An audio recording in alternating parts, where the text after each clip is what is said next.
Facebook conversion ads for real estate leads continue to be one of the most misunderstood types of campaigns. In fact, this is one of the main reasons that keeps real estate professionals from even running these types of ads. So in this video, I explain why you must make the Facebook conversion ad campaigns a part of your marketing and how to actually run them effectively. Let's begin.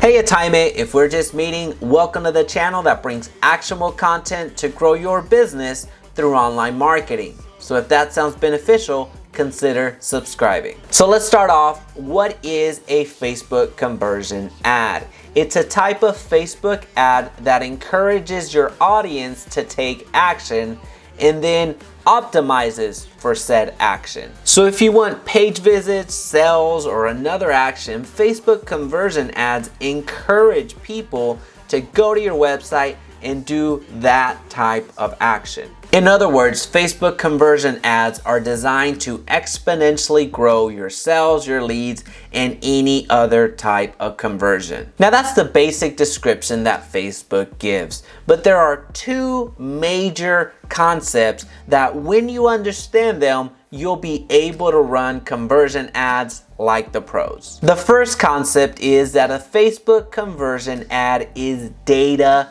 driven. Facebook conversion ads are powerful, but you must understand that their power comes from data.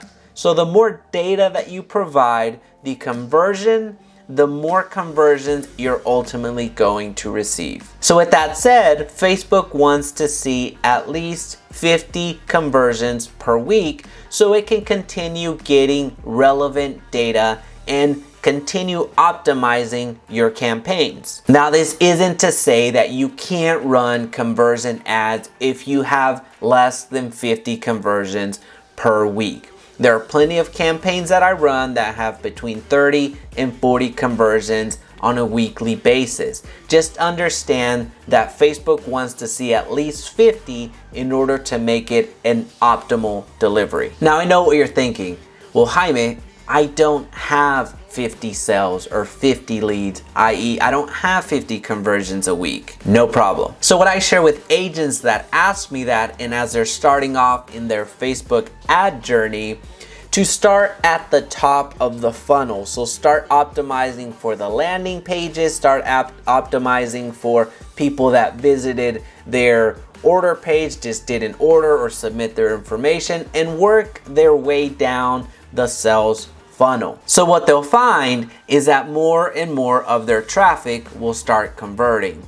And very soon they'll get to those 50 leads a week or 50 sales a week, dependent on the conversion they're optimizing for. So when they have those regular weekly conversions, they can actually start optimizing for those events, i.e. the sales or the leads. So then they'll be able to optimize for those actual conversions. Now, the second concept to understand is do not confuse your conversions. There's a tendency to over improve conversion ads. This happens mostly in the targeting. The radius gets tightened up, the interests get increased, the filters get increased, so you're overdoing, overfluffing, over-guiding your conversion ads. Remember, the reason you're even running conversion ads is because you want Facebook to go out and scout its users that are most likely to be your customers. With the new Facebook changes in housing, employment, and credit ads, this is actually more important than ever. So in a way, Facebook encourages you to run conversion ads because the filters that they took away make you start from a broader audience. And this is where conversion ads thrive. Pro tip, monitor your conversions closely. It's not uncommon for campaigns to be 50, 60, 80, 100 conversions, and then the following weeks they dip down to the 5s, the 10s, the 12s. So you see a dramatic drop off from conversions. If you start seeing enough weeks stacked up in a row, then that means that you've exhausted your audience. So you need to go fish in another pond. All that is great. But now you're thinking, well, how do I get started? Good question. And another good question is, are you using conversion ads in your business? Let me know in the comment section down below. The first step is setting up your Facebook pixel. You've heard me reference it in the past and bring it up in many of the videos, and this is precisely why it's so crucial. You can't run conversion ads if you don't have your pixel up and running. If you haven't set up your Facebook pixel yet, be sure to watch the video in the description down below that gives you the step-by-step tutorial on how to set it up. The second step is creating a custom conversion. This custom conversion is what you want Facebook to optimize for. One quick favor before continuing, please be sure to hit the like button so this video's reach is magnified and others benefit. Now the third step is running the conversion campaign. Now don't forget to keep the targeting open enough and broad enough so the conversion ad can work appropriately.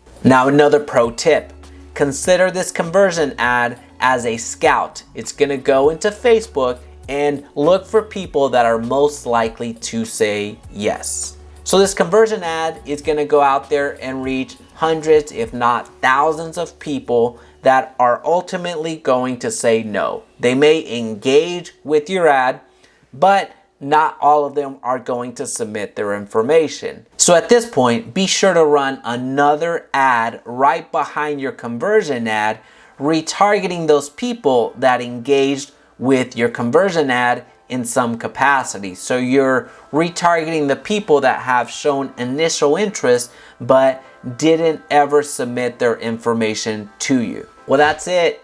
If you found value today, please be sure to hit the subscribe button so we can talk again soon.